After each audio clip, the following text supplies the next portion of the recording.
It's a That's same tropical. over here. Good morning. Good Good morning. morning, everyone.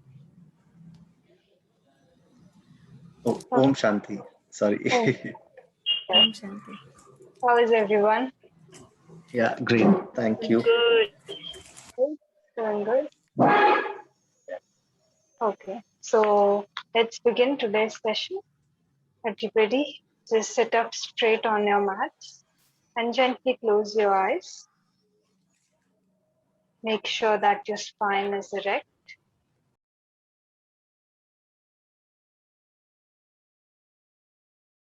And observe your breath.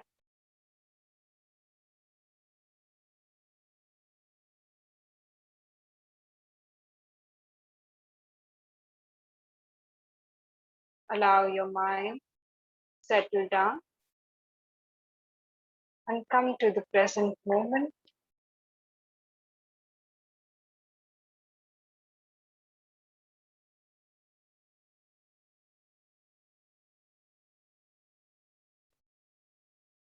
Disconnect from any thoughts,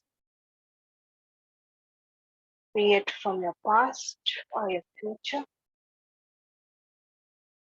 And gently bring your mind to the breath.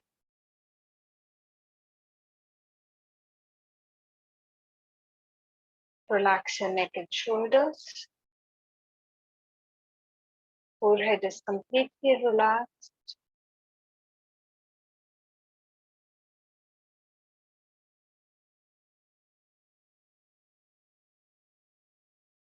And begin to go deeper, long, slow and deep inhalations. Long, slow and deep exhalations.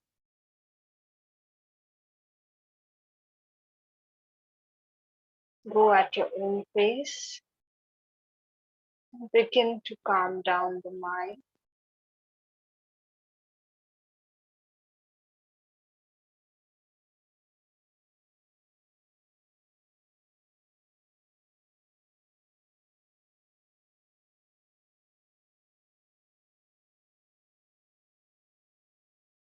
Prepare yourselves mentally for chanting Om 3 times, followed by 3 Shantis. After your next exhalation, inhale deeply.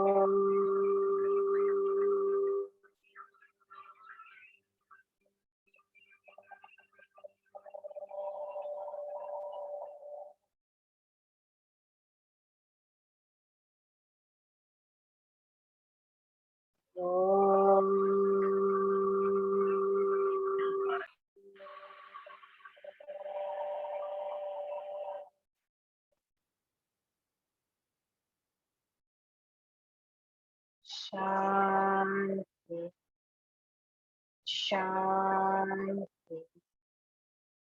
Shanti.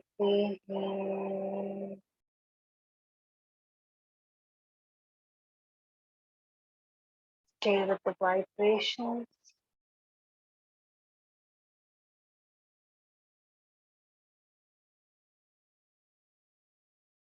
And now join both your hands together in front of your chest. Rub both the palms.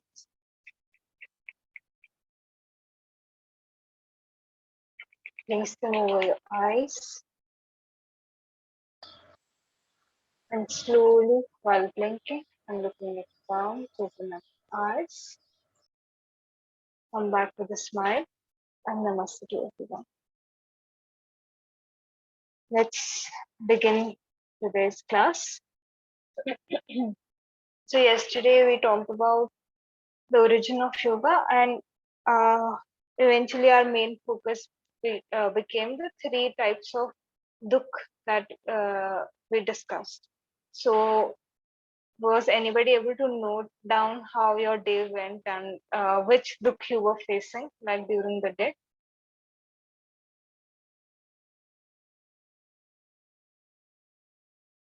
Okay, no worries. I can't Just recall the name, but the internal one, Adhyatmik.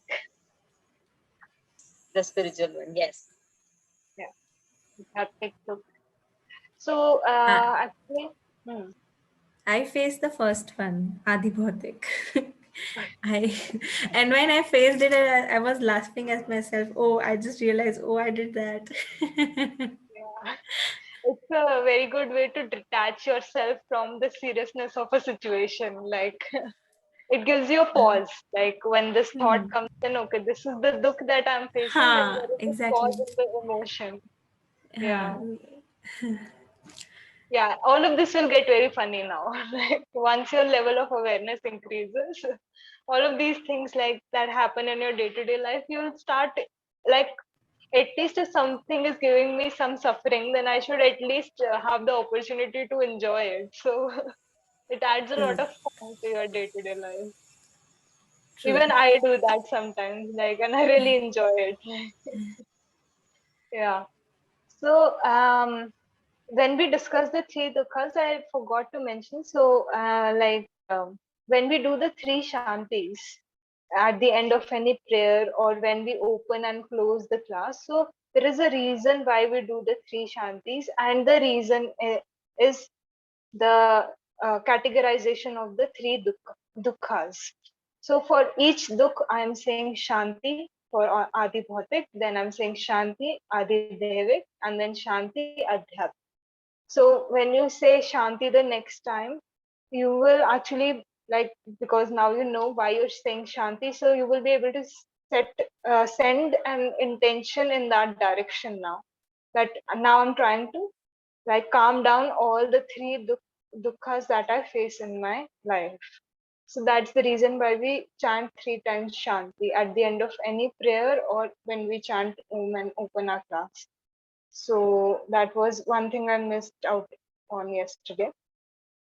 So today we are going to discuss the history and the history and development of yoga. Like, okay, now we know that the point of origination of yoga was this, as per the particular reason that we had.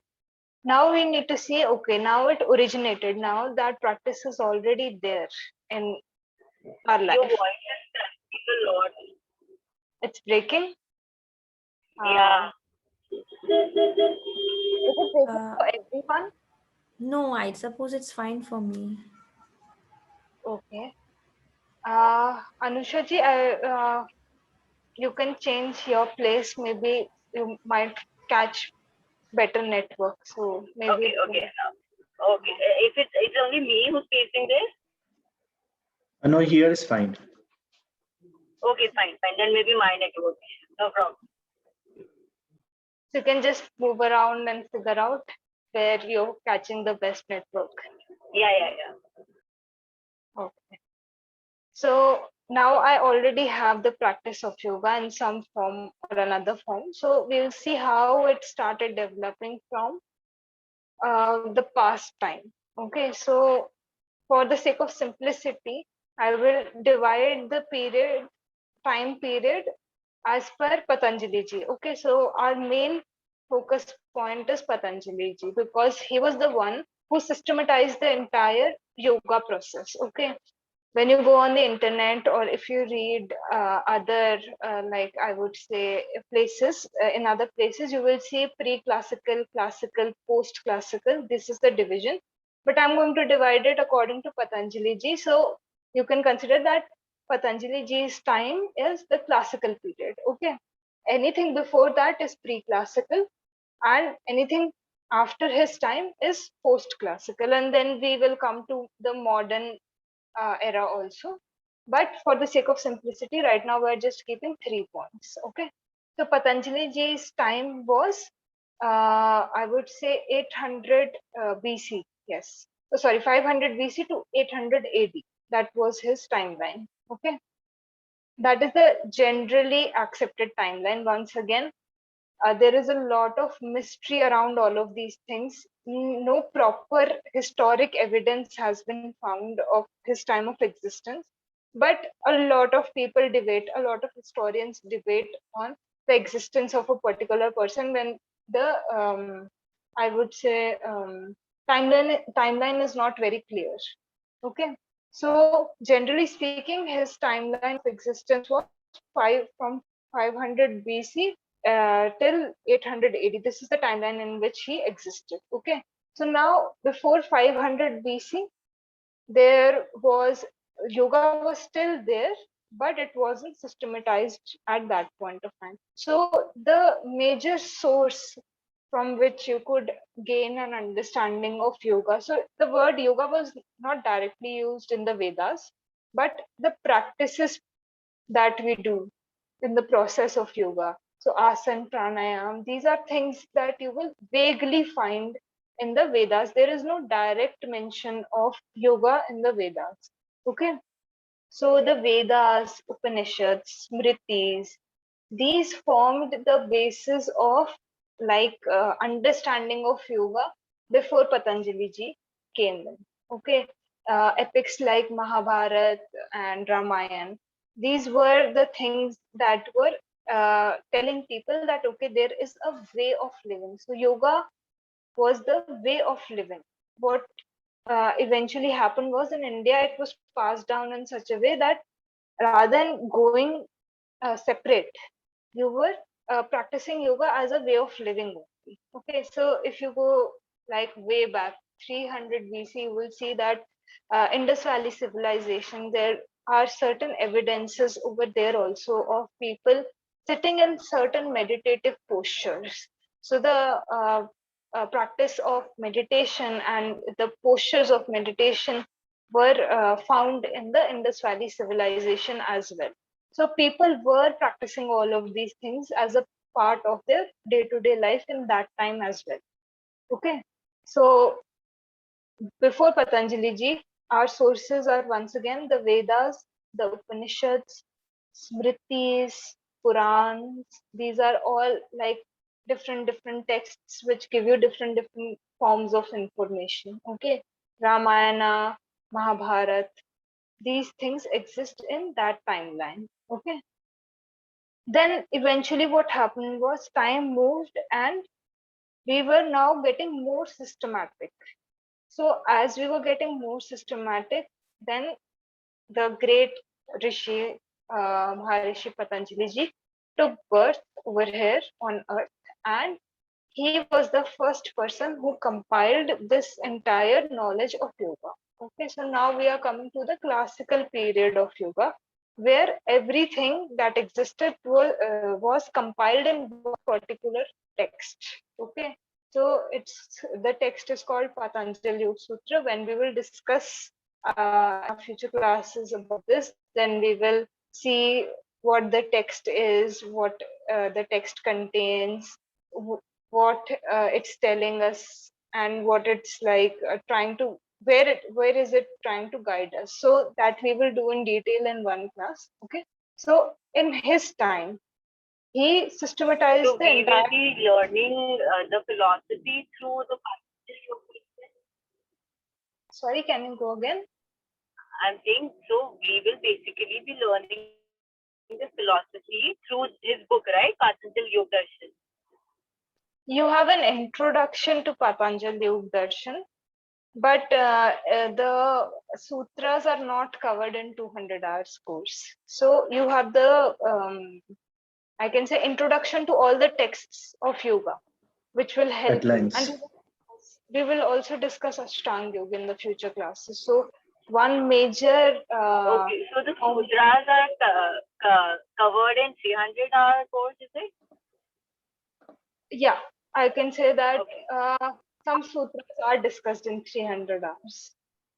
Okay, great. So mostly it's not necessary to go in detail when it comes to the sutras. The basic concept of the sutras we are going to discuss. Ashtanga Yoga, which was the main practice, I can say, given by Patanjali ji. we will discuss in 200 hours only in the future classes. So you will not miss out on anything. Okay. So then the entire process of yoga was systematized. Now he gave the starting point, the meaning of yoga, the ways of attaining yoga, what is in your what is an obstacle for you on the path of yoga, how you're going to overcome that obstacle.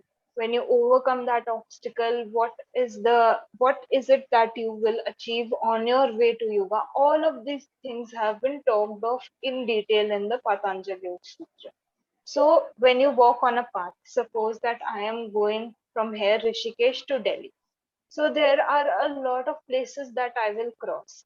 And once I cross one place, suppose that when I start from Rishikesh and I have to go to Delhi, so the route that I have taken will have Haridwar in between. Okay. So when I reach Haridwar, I should at least know that I have reached that place. That is when I know that okay, I'm on the right path. Then I will reach some other point. Then I will know okay, right now also I'm on the right path. And eventually, with these flags on my way, I will understand that okay, now I've reached this level, this level, this level, and then I will reach my final destination. Okay. So in that way, he in his text he tried to summarize what all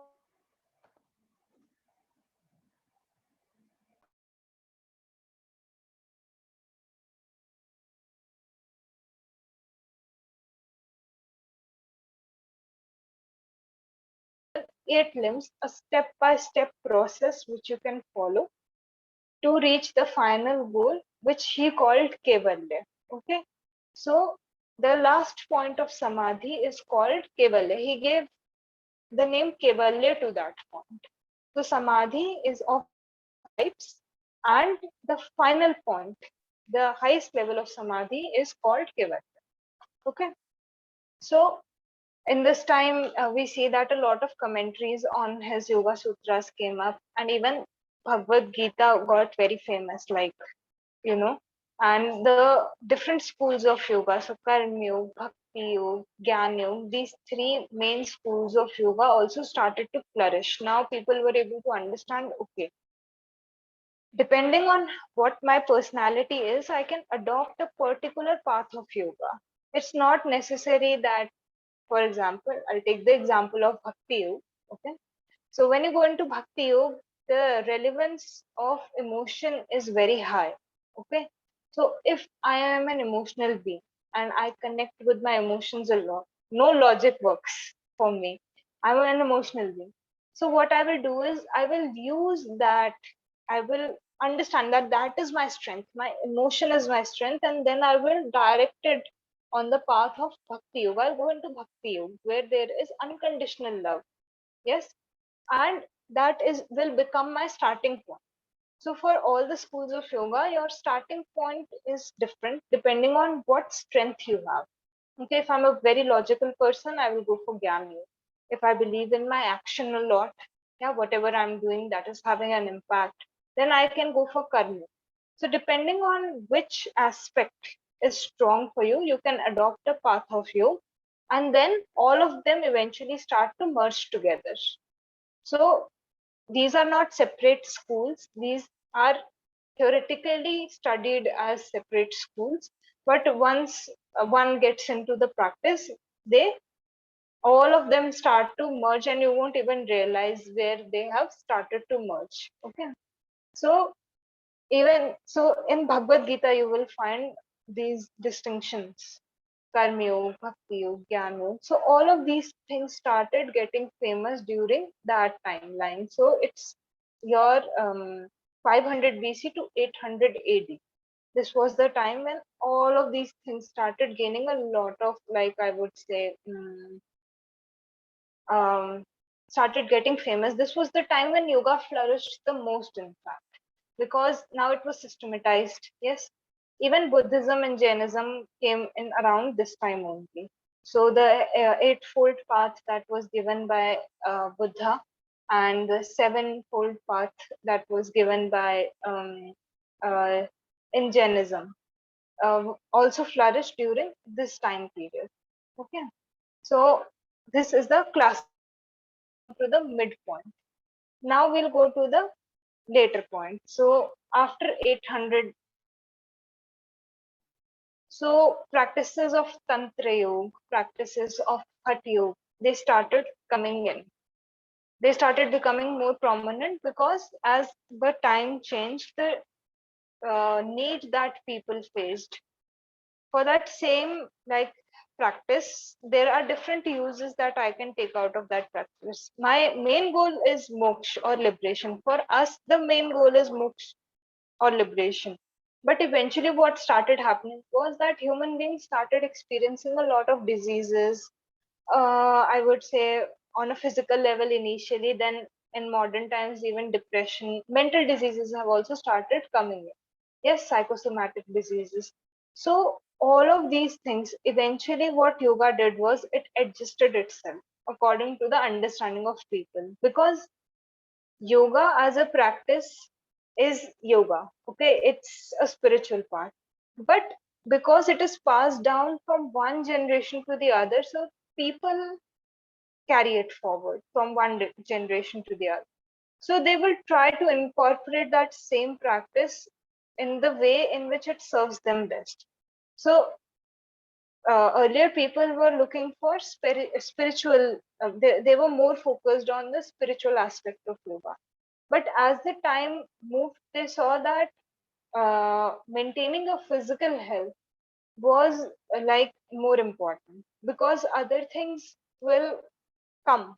Yes, other things I can do if I have my physical health, but if I'm not able to maintain my physical health, then I cannot pursue other things basically. Yeah, if we are ill, when we are ill, we have fever, we don't feel like doing any other thing. If you have fever, or if you have some injury and I ask you to go and sit in meditation, you won't do that. Why? Because right now your body is giving you so much suffering, so you need to come out of that. So with the passing of time, yoga eventually like came down to us in a way where it was now being used to maintain the physical well-being of a person. So Tantra Yoga, Hatha Yoga, these things were now being passed down till I would say in this modern time. Yeah, so Hatha Yoga is still over here. But yes, after that, Hatha Yoga, Tantric Yoga, Nath cult we discussed yesterday, a story of Matsyendranath, Gorakhnath. So that is how the practice started. Now the asana, pranayama, mudras, bandhas, these parts were preferred more. So yama and niyama is removed from Hatha Yoga, because Hatha Yoga has this very strong belief. Okay, Tantra Yoga example. Okay, I will give you an example of Tantra Yoga. Let me finish this one first. Okay, the asana pranayam part.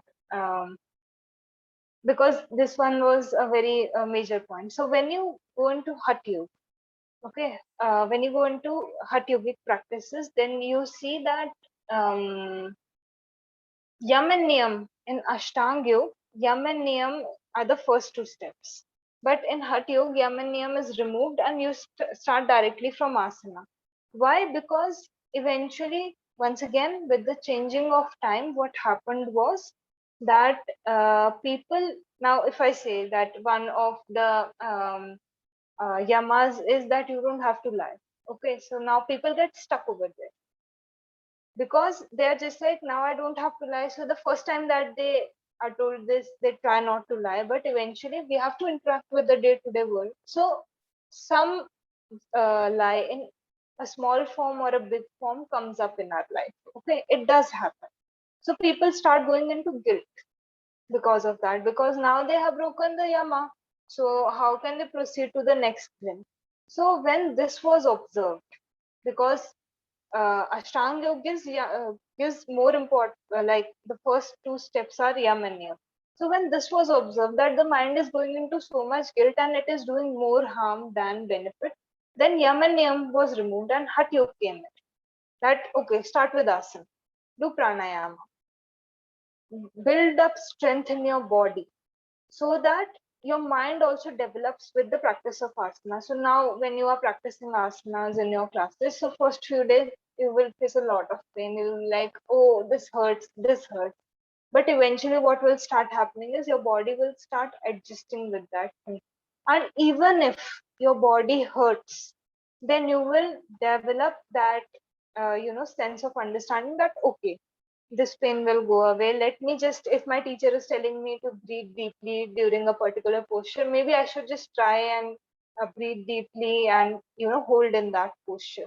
So what is happening is you're working on a physical level, but your mental strength is being built. Okay, so they saw that. So for Hatha yogis, yam and niyam come in later. First, you develop your physical strength, you understand your pranamaya coach, you work on your breath, you work on all of these things, and then eventually you are getting prepared. Your mind is getting prepared to follow those yamas and niyamas.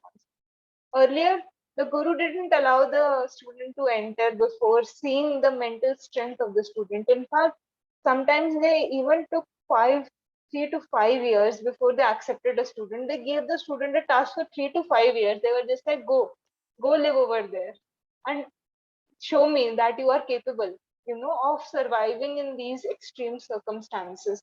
Then I will accept you as a student. But now with the changing time, it became okay, let's eliminate that, it's doing us harm. We will adopt that when we are ready to, you know I can say when we become capable of doing and following that thing. Now today I tell you that go and don't take any preservatives or like food that has preservatives. Today I will tell you this, so you will be like, okay, mom has told us this, so maybe there is some point. So 1 or 2 days you will follow, maximum 1 week, 1 month. After that you will leave that thing. Why? Because right now there are so many external forces around us which will not allow us to uh, continue on that practice. So we need a lot of mental power, willpower to stop that same thing.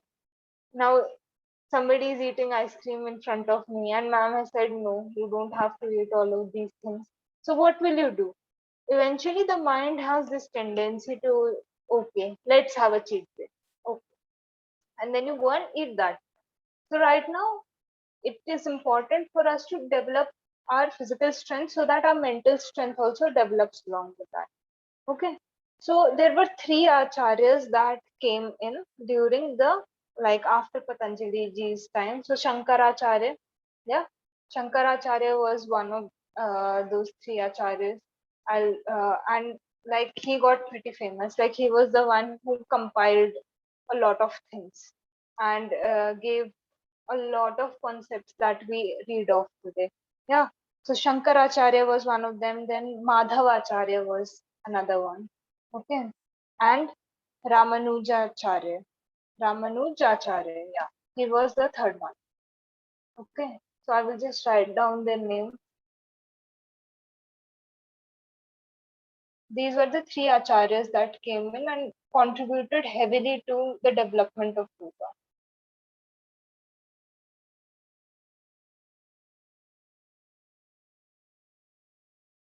Shankaracharya,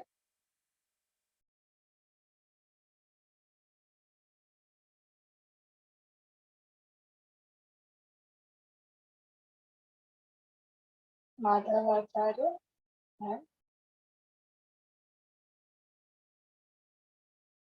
Ramanujacharya.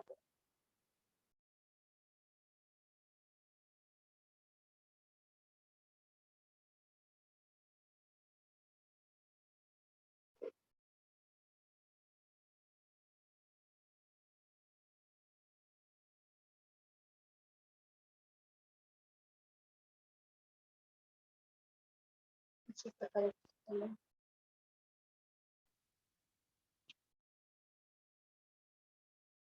So I'll come to the Tantra Yoga practice question first to this. You can note this down. So Tantra Yoga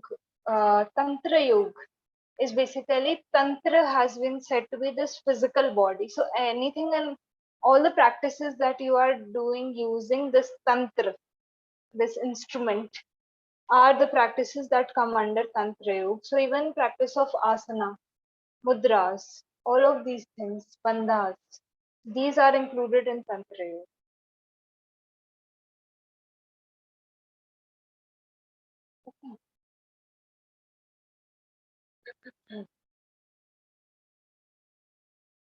Okay. So let me just spell the names out one time. Okay, so Shankaracharya is Shankaracharya,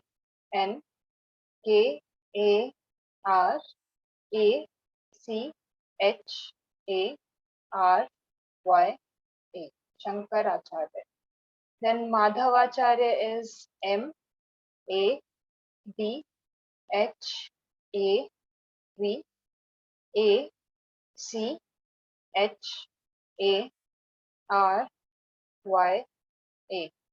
Madhavacharya. And Ramanujacharya is Ramanujacharya.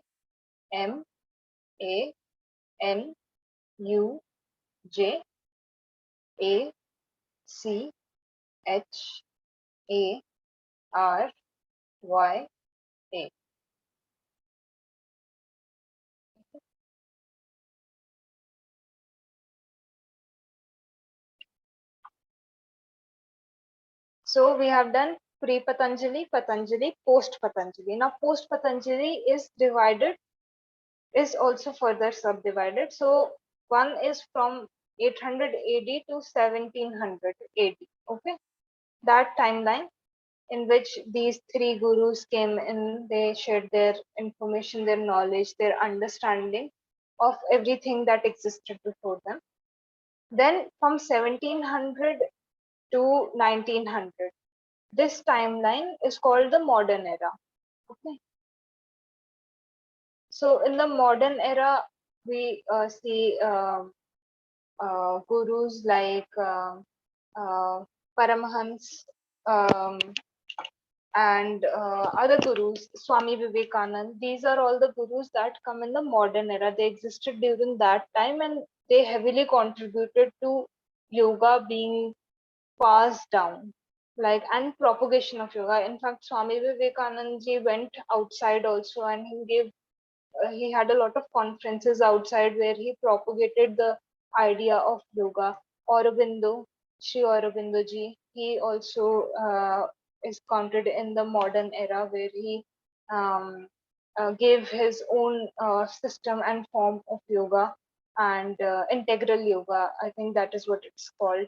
So he also gave his own form of yoga, the way in which he understood.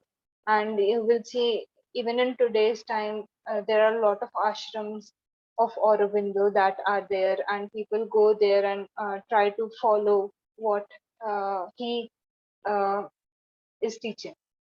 And then after the 1900s, we come to the contemporary time. So after 1900, it is like the timeline in which a lot of us also exist, and a lot of the gurus also existed. So uh, Patabai Jois, the founder of Ashtang Vinyas Yoga, and T. Krishnamacharya, the founder of Vinyas Yoga, he was also there, like during this time. And you can see Osho, Sri Sri Ravi Shankar, Sadhguru, S.N. Goenka ji. All of these people had their own systems. So S.N. Goenka ji passes down Vipassana meditation, if you have heard of that. So, and Osho has his own different form of meditation. So all of them came in and gave their own like understanding, interpretation of what they had understood from what existed previously. One thing was that all of these things existed previously.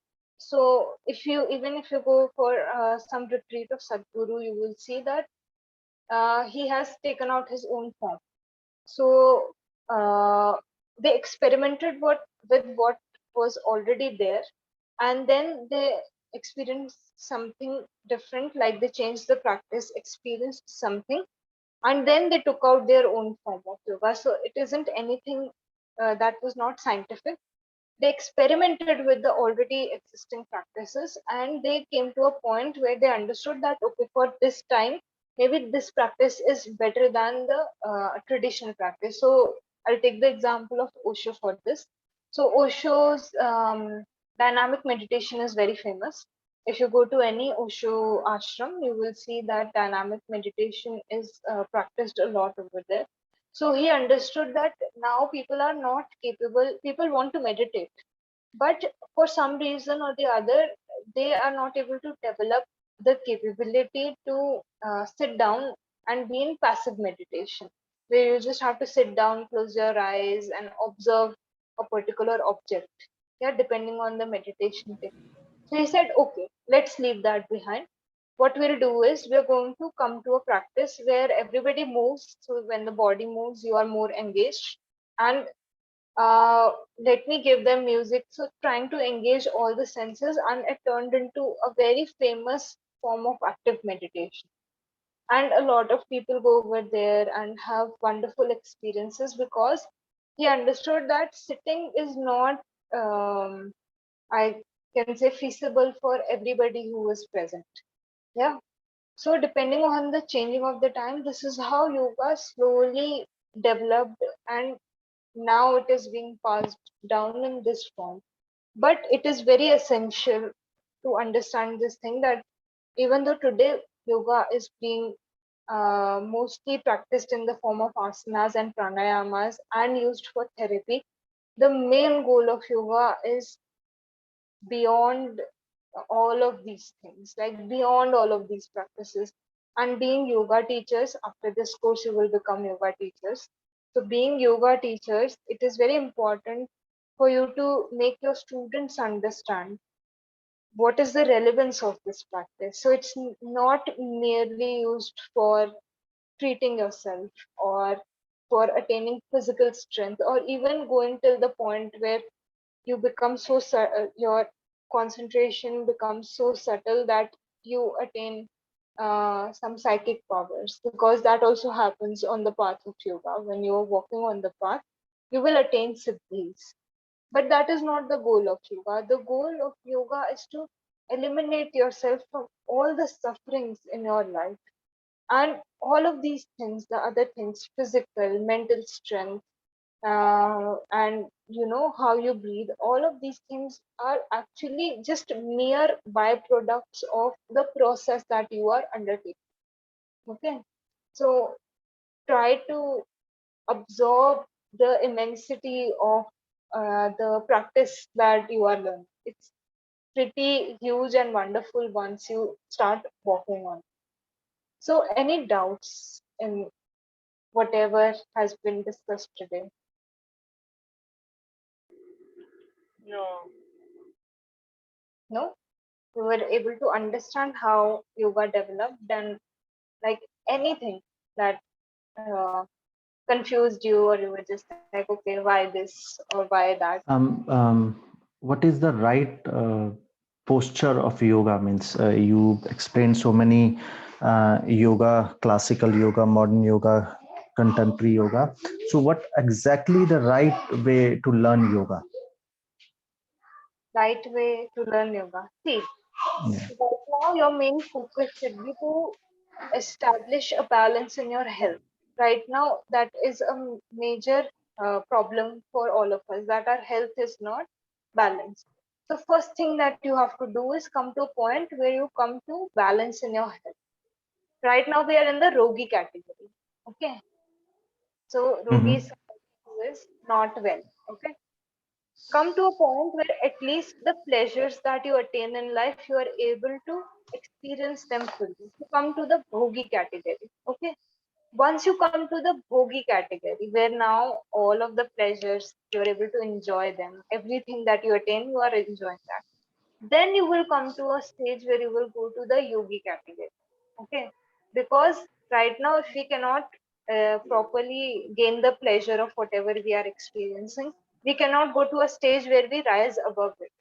because we all have desires. So we cannot suppress the desires. On the path of yoga, you cannot suppress your desires. They will come around in some form or another. So try to like try to get into a state where you are now able to, practice skillfulness in your action. Try to incorporate that, and eventually will reach that stage where you will come to a realization. It's a very natural realization that will come to you. Nobody will force you, that now you want to come out of the ups and downs, the dualities of life, I can say. So when that natural state comes, then you reach the yogi stage. Okay. Yeah. So why in modern time, why we only practice hatha yoga? We practice Hatha Yoga because it's a way of restoring your health. Right now, we are not well, or in fact, even our body is not capable of handling a lot of energy or information that comes in with the practice of yoga. So, right now, I can tell you 10 things about yoga. Yeah. But Mhm. it depends on the capability, your capability to actually understand that and not just listen to me, actually understand and absorb that information. So Hatha Yoga will help you to, one, regain your health, and second, prepare your body to acquire the experiences. Because once you go on the path of yoga, there are a lot of people. Now I will give you a very common example of this. So Kundalini yoga, you would have heard of, like most people Mhm. Yeah. hear of this thing, and they try and they practice and they try to go on that path. But what happens is a lot of people are not able to handle the energy. So one thing is that I am increasing the energy of my body, and you know um, trying to get into that experience. But my body should also be capable of handling that experience. अगर वो capable नहीं होगा, if it is not Mhm. capable, then I will go mad. I will not be able Mhm. to comprehend that experience. So Hatha Yoga is practice so that you prepare yourself for Raj Yoga. Mhm. That is the main purpose. अगर आपका And health, आप So Hindi if समझते हो ना? so if we do hatha yoga practice, and after that if we do the kundalini meditation or yoga, so will it support, like See, yeah, I just took an example. example. Okay, don't go into Kundalini Yoga and all. Like I'm just telling you that over there the energy, like energy is um, given a lot of importance. So don't go into that. You will need a guru when you are on this path. Okay, the guru will tell you if you are ready or not. okay, Nobody okay. else can help you in this. So Guru, how we will come to know about are we ready or not? guru. Like, okay, Yes. and finding a right guru, do you know it's very difficult. So how can we judge ourselves to be okay? I can go for this path, and this path will lead me towards my health and towards my I'm talking about the basically mental health, because nowadays lots of stress, lots of anxiety we are facing through our lifestyle. So main focus, if we can consider ourselves in mental health, because physical health, definitely if I can just go for a half an hour walk or maybe 5 kilometer 5K run, I will make myself physically fit. But the mental health, how we are going to improve our mental health through yoga, and which way we can go for to find out the way, means if this is the right way, I can improve my mental health, or I can improve my the balance of my brain, you can say that. So which is the right way to or which is the right part to walk into? So in our future classes, we will i'm discuss i'm, the I'm asking so many questions, I'm sorry. no. These sessions are for you guys only, so that you can ask. Because if you watch the pre-recorded videos, then this is to enhance your learning only. So it's good. You should ask questions, as many questions as you can. So Yeah, when because when I was reading this philosophy, so it's about the classical way to the modern way. It's almost like so many 100 years or maybe thousands years. The yoga also develop in a way like the normal people can also use of yoga. Earlier, if you talk about the 200 years back, the yoga people were thinking, oh, yoga means sadhana. Am I right? yeah, So this is a big yeah, misconception. Yeah. yes. My main point is that how we will come to know, okay, we are on the right path or not. Means it's not about business. If somebody is okay, tomorrow I will finish my 200 hours and I will go for practice somewhere near my place, and that person is talking about power yoga, yin yang yoga. You heard about yin yang yoga also? Yes. Yeah, so many yoga forms, and which is the correct and classical means authentic, you can say authentic yoga. Hatha yoga. Everything Hatha has yoga. Okay. sort of hatha yoga. Yes. So in Hatha. Hatha yoga, what kind of categories are coming? We are going to have a separate class on hatha yoga in which we Okay, are okay, going okay, okay, okay, okay. Understood. Yeah. the various Thank you. texts you can refer to. Everything will Yeah, be discussed. Don't worry, your classes have just started. yeah. Okay. And like which path is right for you, which is not. We will discuss the various schools of yoga. So today, like I mentioned, Karma Yoga, Bhakti Yoga, Jnana Yoga. So whichever you resonate with the most, you can read up more about it. Like in the class, we'll have a discussion.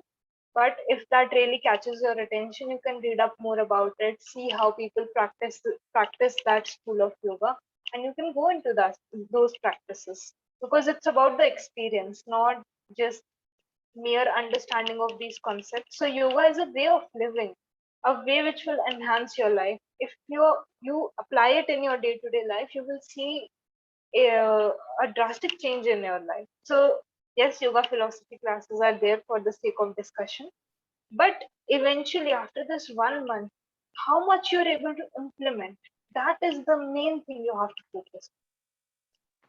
Yes. Thank you. Any other question?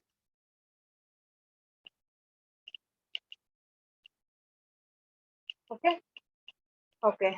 So today you guys can go read up about these things. You will find ample information on the internet about the division of various time periods, where which evidence was found. So Google gives us everything these days.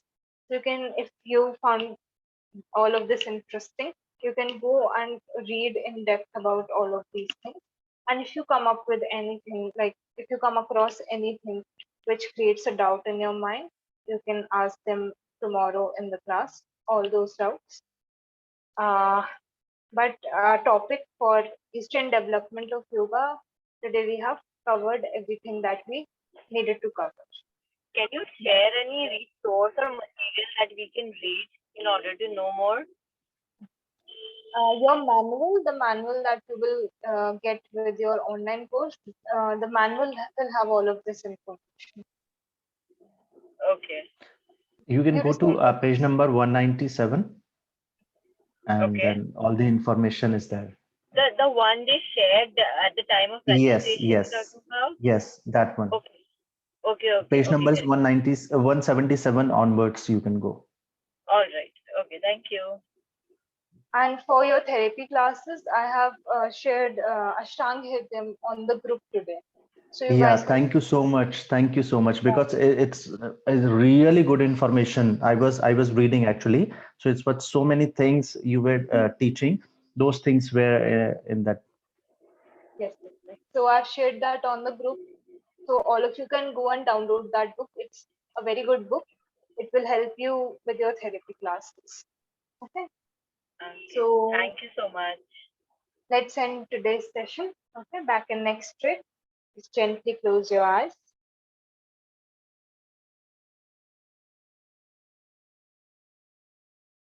You can inhale through your nose and exhale through your mouth.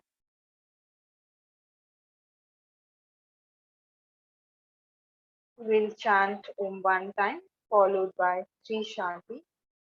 Inhale deeply for Om.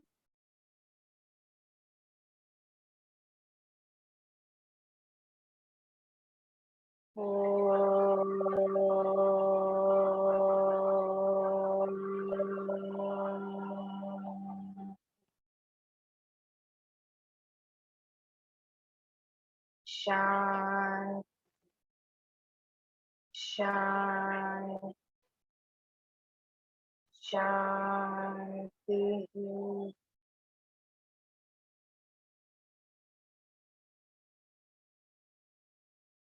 Join both your palms together in front of your chest and bow down. And remember any one incident from the past 24 hours that you are grateful for. Say a mental thank you. And now rub both the palms together.